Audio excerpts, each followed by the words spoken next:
Hello, ഇന്ന് ഞാനൊരു mango custard pudding ആട്ടോ ഉണ്ടാക്കുന്നത്. അതിൻ്റെ റെസിപ്പിയാണ്. ഇത് നല്ല എളുപ്പമാണ്, നല്ല ടേസ്റ്റി ആയിട്ടുള്ള സാധനമാണ് കേട്ടോ കുട്ടികൾക്ക് കൊടുക്കാൻ. അപ്പോൾ ആദ്യം നമ്മളൊരു പാനിൽ പാലെടുത്ത് തിളപ്പിച്ചു. എന്നിട്ടൊന്ന് തിളച്ച് ചൂടായി കഴിയുമ്പം അതിലേക്കൊരു 3 സ്പൂൺ 3-4 സ്പൂൺ നമ്മൾ ആവശ്യത്തിനനുസരിച്ച് പഞ്ചസാര ഇട്ടൊന്ന് കലക്കി. അത് കഴിഞ്ഞിട്ട് നമ്മൾ കസ്റ്റാർഡാണ് ആഡ് ചെയ്യുന്നത്. കസ്റ്റാർഡ് ഒരു സാധാരണ നോർമൽ പാലിൽ, ചൂടാക്കാത്ത പാലിൽ ഇങ്ങനെ കലക്കിയെടുത്തു. എന്നിട്ട് അത് നമ്മൾ തിളച്ച പാലിലേക്ക് ഒഴിച്ചിട്ടൊന്ന് മിക്സ് ചെയ്തെടുത്തു. ഒരുപാട് കുറുകുന്നൊന്നുമില്ല, മിക്സ് ചെയ്തെടുത്തു.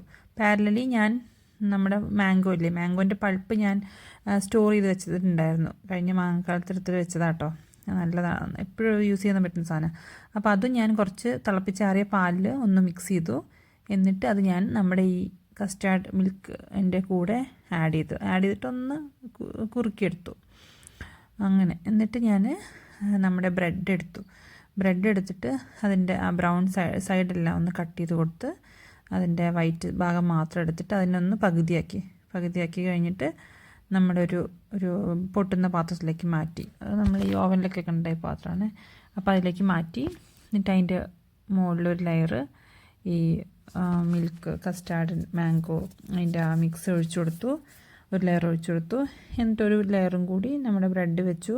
പിന്നെ വീണ്ടും നമ്മളൊരു ലെയറും കൂടി ഒഴിച്ചു കൊടുത്തു. എന്നിട്ട് നമ്മൾ ഒന്ന് ഫുൾ ഫില്ല് ചെയ്തിട്ട്, അപ്പോൾ ഒന്ന് ആ പാത്രം തട്ടി ആണ് ഫുള്ളൊന്ന് ഫില്ലാവുന്നത്. അപ്പോൾ അങ്ങനെ അത് ആക്കിയിട്ട് നമ്മളൊന്ന് അതിനൊന്ന് സെറ്റ് ചെയ്യാൻ വെച്ചു. ഫ്രിഡ്ജിൽ വെക്കാം, അല്ലെങ്കിൽ പുറത്ത് വെച്ചാലും ഓക്കെയാണ്. എന്നിട്ട് അതിൻ്റെ മുകളിൽ നമ്മൾ ഒരു ക്രീം എടുക്കുകയാണ്. ക്രീം എന്ന് വെച്ചാൽ സാധാരണ ഫ്രഷ് ക്രീമാണ് യൂസ് ചെയ്യുന്നത്. പക്ഷേ ഞാനിത് ഫ്രഷ് ക്രീം അല്ല യൂസ് ചെയ്യുന്നത്, ഞാൻ തന്നെ ഉണ്ടാക്കിയതാണിത്.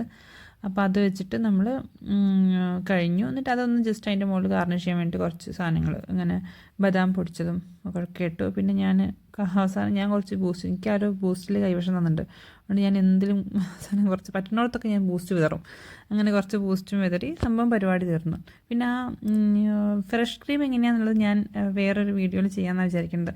കാരണം അത് അതിലതൊന്നുമില്ല, പാല്, കോൺഫ്ലവർ, മിൽക്ക് മെയ്ഡ്, അമൂല്യ. അപ്പോൾ തന്നെ ഊഹിക്കാമല്ലോ, നല്ല സാധനമാണ് ഫ്രഷ് ക്രീം, നല്ല ടേസ്റ്റുള്ള സാധനം. മിൽക്ക് മെയ്ഡ് ഉണ്ടെങ്കിൽ തന്നെ നമുക്ക് അറിയാമല്ലോ.